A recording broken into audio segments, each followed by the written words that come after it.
I'm not going to show you all the pre-op stuff and the Aura. I use Aura. My pre-op IOL Master 700, Cassini, iTrace, Toric program.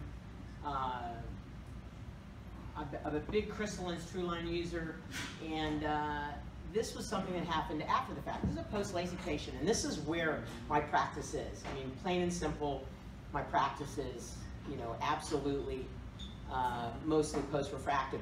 And Ray stays up at night because of me.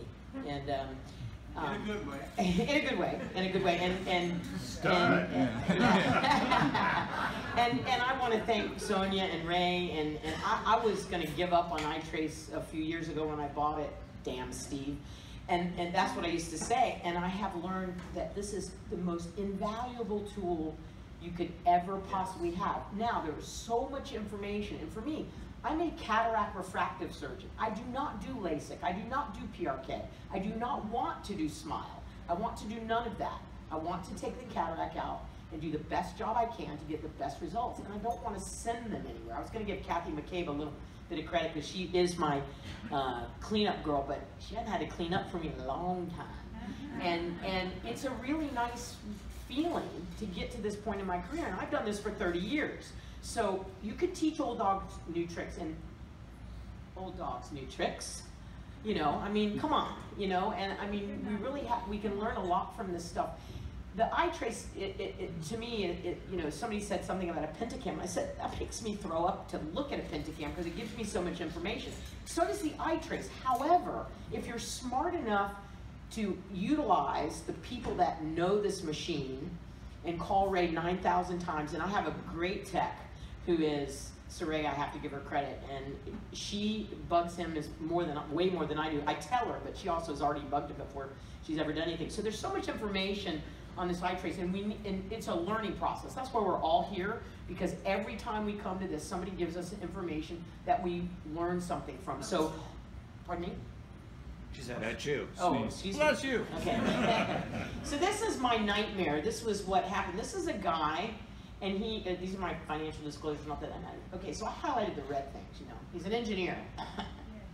Okay, had LASIK 20 plus years ago with a blade, okay? He has increased tear breakup time. Oh, the other thing too, he was a monovision, and his right eye was for distance, and his left eye was for near in the past, and now it's the other way around. His his left eye is now distance, and his right eye is now near, if you will. And he's minus in one eye and plus in the other. Increased tear breakup time, no corneal scarring from his LASIK on exam. Cup to disc ratio of 0.7, is that because he's a myope? His Pachy was fine, his pressures are good, his actually did a visual field and it was normal. He had mild ERM, but it was a little bit to the right of the macula, so it really wasn't bothering him. And this is very important, no muscle imbalance on measurements by history. So I do, a Maddox rod on patients and worth 4 dots and all that kind of stuff, because I was taught that by John Wells, whose son is the chairman at USC, where I did my training, and it's been an invaluable tool. If they have double vision or they have aphoria before you do surgery, and you tell them, you're the hero. If you do not tell them, they hate your guts and they're going to go down the street. So those are really good pearls that I live by. So this is this gentleman's right eye, I believe, yes. And you know, he's got, his DLI is 2.21. He's got a little bit of corneal issues, but he's got a cataract. So we're going to take his cataract out. This is the just the WF and CT summary display. It gives you a lot of information.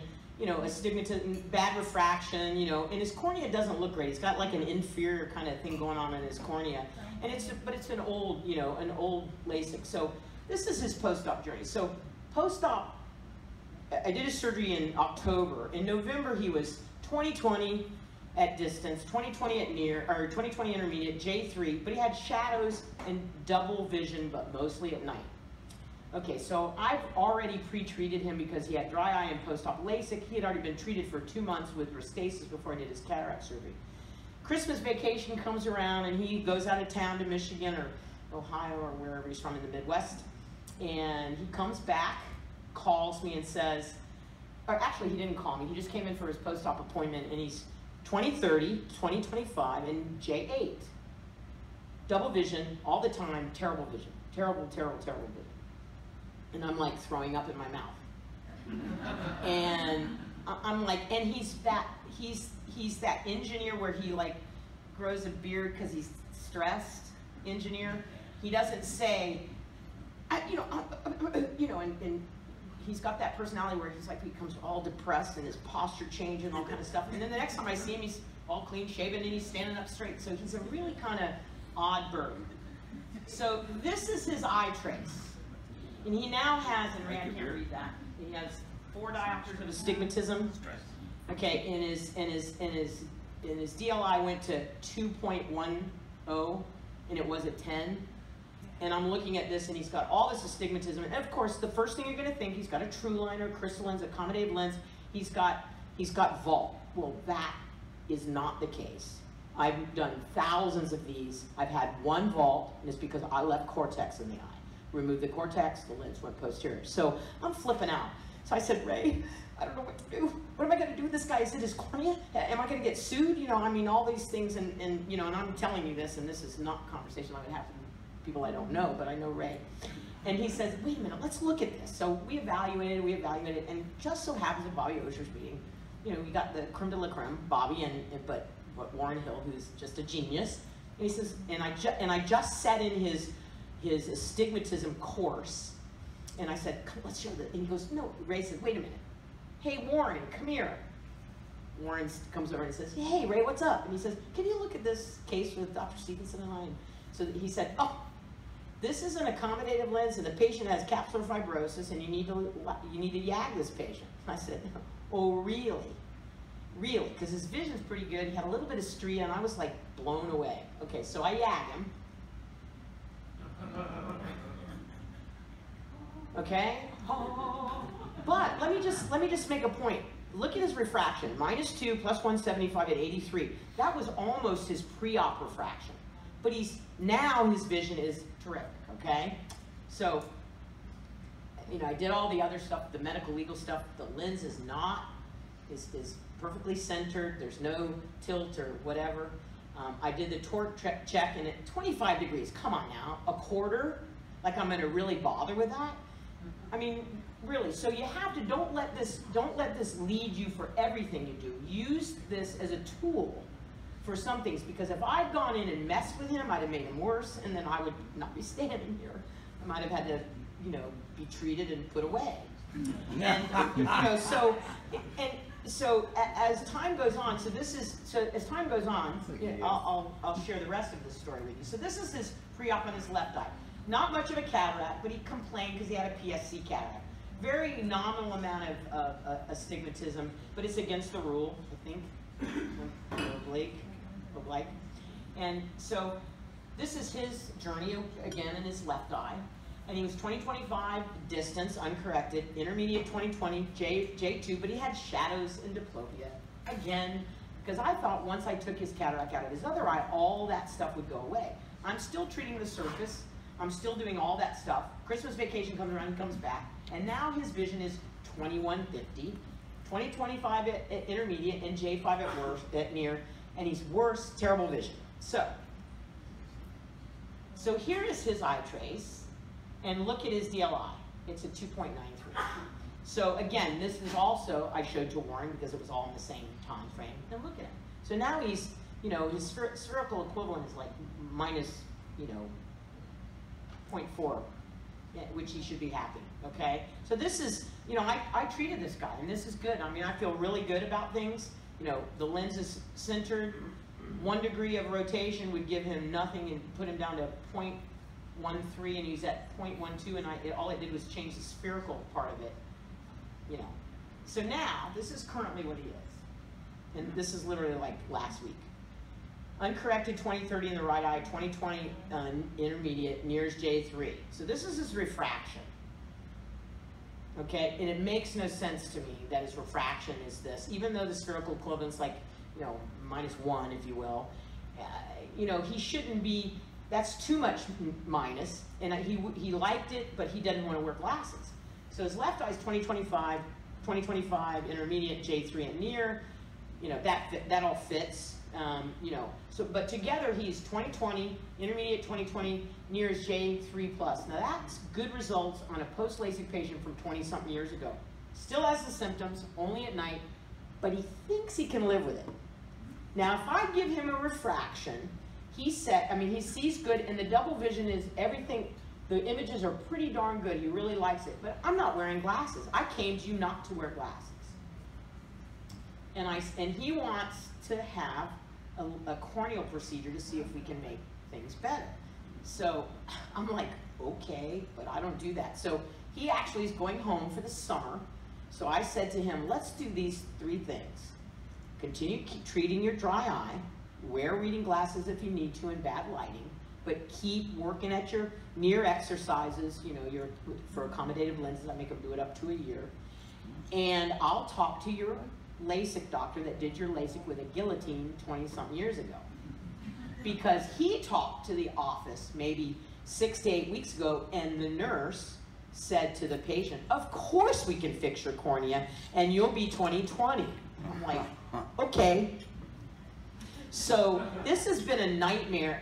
Every time this guy comes to my office, I'm sick to my stomach. He's not mean, he's not unkind, he's very grateful that I've taken so much initiative to present his cases so many times, but the point being is iTrace has been invaluable. He's an engineer, he gets those pictures.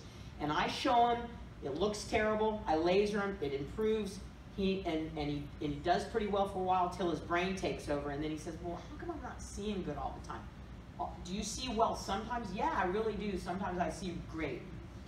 At night, it's a lot worse. And I said, well, this is really your cornea. This really isn't. And I've told them since day one. But these are the kind of things patients want proof in the pudding. And you can really utilize iTrace in that respect. But it also has helped me. And it also helped me know that I didn't do the wrong thing for this guy. I did the right thing for this guy. And angst is a big, big issue with all of us. So when you yag in the account for phimosis or leukemia? No phimosis. There was no phimosis. No, I didn't say phimosis. Nope, just posterior subcapsular cataract. I mean, capsular fibrosis, not phimosis. What's his pupil at night? It doesn't, you know, it's probably, I've not tested it at night, but what I did is I did him a whole thing with Alphagan. He would not take it. And he said, it didn't help me. And I said, Lyle, did you take it more than one time? He goes, no, but it didn't help me. And I said, you need to try it for like a week or 10 days. He goes, I really don't want to because it really didn't make any difference. Okay? You know, I asked him to get a pair of glasses just to see. And I said, I will even pay for the glasses. He said, I'm not wearing glasses. Well, that's a great idea. It's great. Give him a headache on top of it. Yes? Are you being more aggressive with gags now that you have the iTrace? Because sometimes you see capsules that don't look that impressive, but people have visual symptoms, and then you see the DLI. Right. Well, I will tell you this. Crystal Lens and True Line, YAG often and early, always. And you'll be surprised, any premium lens, any stria or anything that's going to bother the visual axis needs to be yagged. And you'll be amazed when you go to do the yag, all of a sudden that clears up and you go, well, if that was my eye, I would certainly be seeing better. So I think yagging these patients is a real must. And I think a lot of us make a mistake I'm by myself, so I see all the questions, I do all the questions and answers and all the complaints and the happiness. And I see my patients a lot more often. Yeah, yes, a lot more often. And I do yags when I need to. Yes? Yes.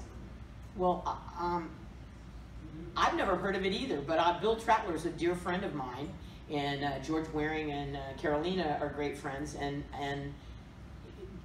this guy has an unstable cornea. I mean, plain and simple. So cross-linking is going to make his cornea stable. So, maybe. Well, it's working because now his fluctuation from 6 o'clock in the morning to 8 o'clock at night is a half a diopter. It was 2.5 to 3. So it works. It works. It worked on this guy anyway. And I have 7 other patients that have been sent. So we have a paper coming out. So hopefully it'll answer some questions. But you know, it's anecdotal. It's not all science. But thank you all. Thank you, Ray. As always.